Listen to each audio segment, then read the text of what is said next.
It's an absolute privilege to be named the winner of the Her Abilities Award in Rights for 2020.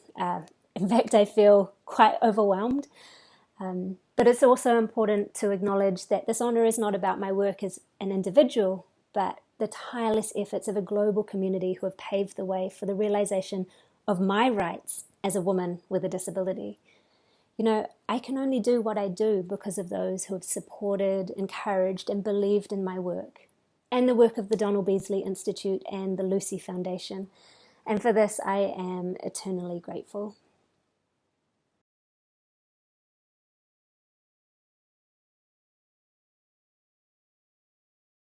An inclusive society, for me, is one that values and celebrates our community, the disability community, in its entirety.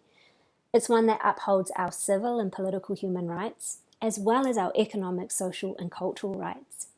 It's also a society that unreservedly justifies the quality of the implementation of our rights.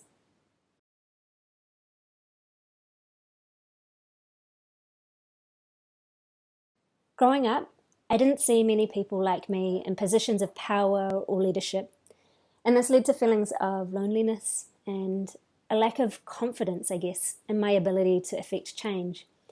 So I began to actively search for allies working in the social justice space, so other women and people with disabilities, marginalised populations, people with lived experience of injustice, Indigenous persons, and others. And I soon discovered that I was, in fact, standing on the shoulders of giants and journeying alongside an infinite number of passionate, driven, and experienced social justice and human rights warriors.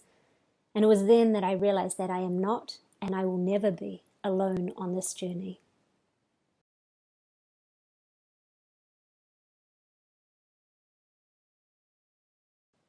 The achievement I am most proud of is contributing towards a shift in thinking, where the lived experience of disability is no longer considered a weakness, but a strength. I think for too long the knowledge of people with disabilities has been subjugated and considered inferior to the knowledge of professionals and experts, people without disabilities. I'm incredibly honoured to be considered as having expertise in disability rights, not only because of my qualifications and not despite my disability, but because of my experiences as a woman with a disability.